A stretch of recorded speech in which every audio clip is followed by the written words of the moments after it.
Okay, H. pylori. Let's talk about H. pylori. It means Helicobacter pylori, and it is a bacteria that can grow in the stomach lining. Also can do some damage in other parts of your system nearby, but definitely can grow in the stomach lining. And we know that it's opportunistic. It's looking for an opportunity.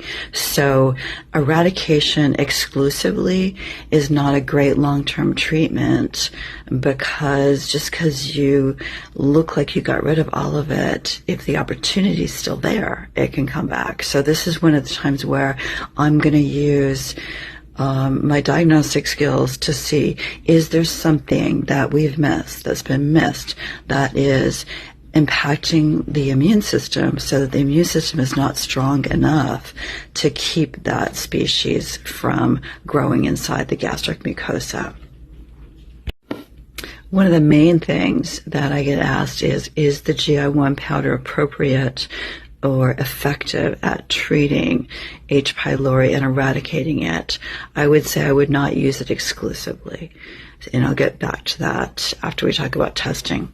So testing for H. pylori, here's my most important take-home point about testing. There are a lot of those mail order sort of do-it-yourself stool tests available right now. And unfortunately, because they're so sensitive, they're these sensitive PCR tests, polymerase chain reaction. You collect a sample, send it to the lab, and they spit back your results. Now, these tests are looking for, they're not culturing to see what's growing, they're looking for dead fragments of things inside the sample and then amplifying that. That's what PCR means, polymerase chain reaction. They're amplifying it so then they can be, okay, this is here or this is not here. But because they're looking at protein fragments, they're picking up things that may be related to several different species, or they're picking up something that is maybe a fragment's lying around, it's old, it's not even there. So they're too sensitive. And especially for things like H. pylori, I say that because if you're going to go down the conventional route and you're told that you have H. pylori, you're going to be prescribed a triple antibiotic therapy, and that can really mess up people's digestive systems. So what I've seen over the course of the last 30 years is I've seen herbal therapies do a wonderful job at permanently eradicating H. pylori.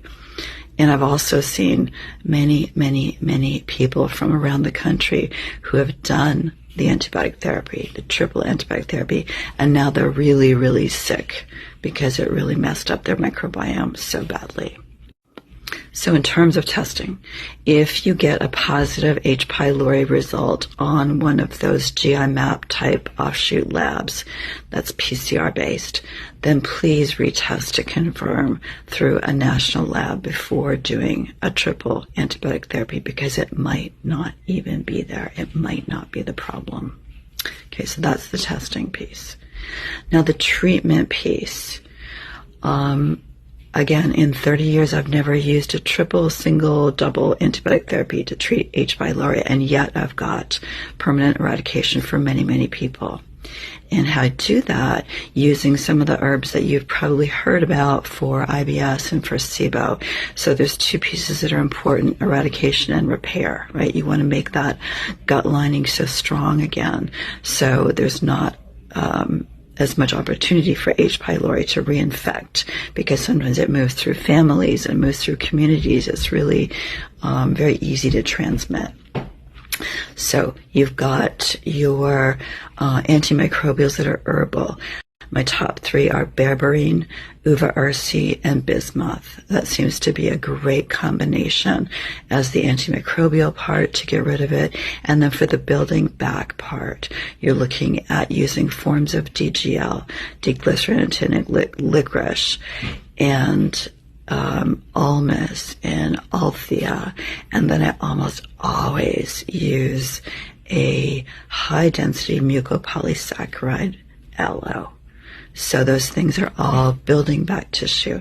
Now where the GI1 powder comes in is I'm going to use it as a mild antimicrobial as well, but I'm also using it for mucolytic repair, for cell-to-cell connection repair, if needed, and to upregulate those really important sulfur cycle reactions so that your body can start to get the sulfate it needs to transport important minerals around, to formulate taurine, to formulate N-acetylcysteine, to formulate all of those really healthy sulfur molecules. And that's also an important part of your immune system.